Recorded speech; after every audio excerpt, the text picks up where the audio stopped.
Hello friends बरायबाय बड' जब info अफिशियेल YouTube चेनेलाव आसा खालामो गासैबो मोजां दङ। दा बिग आपडेट सफैदों बेनो जाबाय आरआरबी एनटीपीसी ग्रेजुवेट लेभेलनि एग्जाम सिटी एबा एडमिट नोंथांमोना डाउनलड खालामनो हासिगोन माखासे प्रसेसनि गेजेरजों।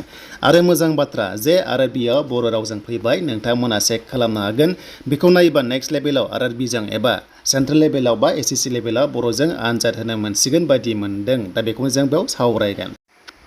दानिया दा बोरै प्रसेसआव थांनांगौ आरो बे एग्जाम डेटआ जाबाय 5 जुननिफ्राय 24 जुनसिम एग्जाम कन्डाक्ट खालामगोन। ग्रुप डि आरो लोगोसे नेक्स्ट लेभेला फैगासिनो दङ। दा बे एनटीपीसी ग्रेजुवेट लेभेला जाग्रोसिगोन, बेनिफ्राय नेक्स्टआव एचएस लेभेला जागोन एन्ड लास्टआव ग्रुप डि जानो फैगासिनो दङ जुलाइ मान्थआव। बयबो रेडि जाखादो। दानिया जोङो बोरै नायनांगौ जों प्रसेसआव थांसै। बेनि सिगां जायफ्रा चेनेलाव गोदान साबस्क्राइब खालामना ला, जेब्लायबो नोंथांमोना साख्रिनि लेटेस्ट आपडेट मोननो हागोन। दायो जों बेयाव क्लिक खालामसै फार्स्टनि लिंकआवनो, मानोना एग्जाम सिटीखौ नायनो हासिगोन। नाथाय खायसे नुनाय नङा, जाहोना जाबाय एग्जाम डेटनि 10 डेज सिगांल' जोङो एग्जाम सिटीखौ मोननो हायो।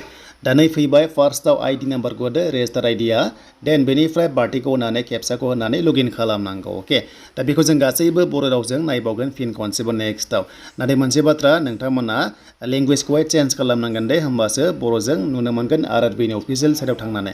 बे जाबाय नटिस जन, एग्जाम डेटआ बेयाव सिगांनिमोन नाथाय बारायना होबाय जे 5 जुननिफ्राय जानानै 24 जुनसिम नेक्स्टआव थांबाय आरो दाखालि रिभाइस मोनसे नटिस फैखादों। दा जों मेन आरआरबी अफिसियेल साइटआव फैबाय, बेनिफ्राय नै लगइन आदार आरो लोगोसे आरआरबी एकाउन्ट दङ आरो। दा बेयाव नोंथांमोना लगइन खालामनानै रिकभारि खालामनांगोन नोंथांनि आइडिखौहाय आरो।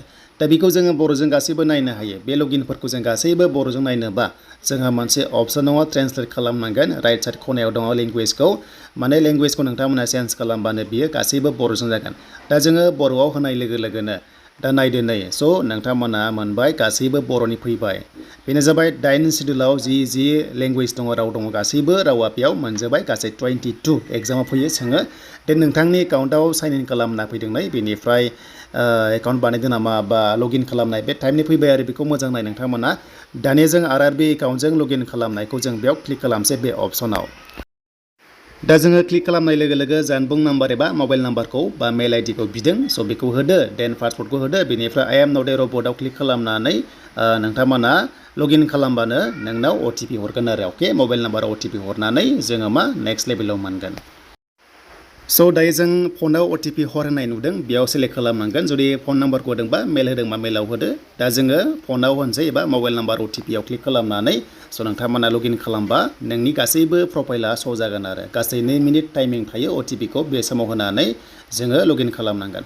दा बेखौ नोजोर बोनानै जों मोनथिबाय जे नेक्स्ट लेभेलाव बर' रावाबो एग्जामाव हाबनाय चान्सआ दंसै। बेनो जाबाय आरआरबीआव बा गुबुन सेन्ट्रेल साख्रियाव। दा नै लगइन खालामनाय लोगो बेयाव अनलाइन आर'ज गाबनाय नोंथांमोननि बेयाव नुगोन, बाहायनाय जारिमिन एबा हिस्ट्रि बेखौ मोनगोन। आरो नेक्स्टआव दङ रेबथुमनायनि बुंफुरलुफोरखौ सोलायहोनाय दङ। दा बेबादि दङ आरो। नाथाय मोनसे बाथ्रा, एग्जामनि गाइडलाइन्सआ नाय। एग्जामनि गाइडलाइन्सआ गासै 22 लेंगुवेजावहाय गासै 13 मोनदों, बेयाव दासिम बर'आ गैथ'वा। बेखौ नायबा नेक्स्ट लेभेलाव हाबनाय चान्सआ दंसै। दा बर' रावा जेब्ला बेयाव फैबाय जेला, नेक्स्टआव जोङो हिन्दी इंराजिनि अनगायै बर'जोंबो लिरनो मोननाय चान्सआ दंसै आरो आं बेखौ सानदों। दा नोंथांमोना बेनि सायाव मा कमेन्ट्स हरबानो जाबाय। दानिया जोङो लगइन खालामनाय एबा एग्जाम सिटीखौ बोरै नायो बेखौथ' मिन्थिखाबाय, लिंकआ दङ डिसक्रिपसनाव, नायदो। नाथाय मोनसे बाथ्रा जे बेनो जाबाय एग्जामनि 10 डेज सिगांल' एग्जाम सिटीखौ मोनगोन। दायो नोंथांमोना मोननाय नङा खायसे, नाथाय खायसे मोनगोन जायना एग्जामा फार्स्ट लाइनाव दङ आरो। दा बेनो नोंथांमोननि थाखाय आरआरबीनिफ्राय गुड निउसआ जे बर'जों गासैबो पेजआ फैबाय। देन बेखौ नायोबा एसएससिआवबो फैनांगौ आरो नेक्स्ट लेभेलाव बर'जों एग्जाम लिरनो मोननांगौ।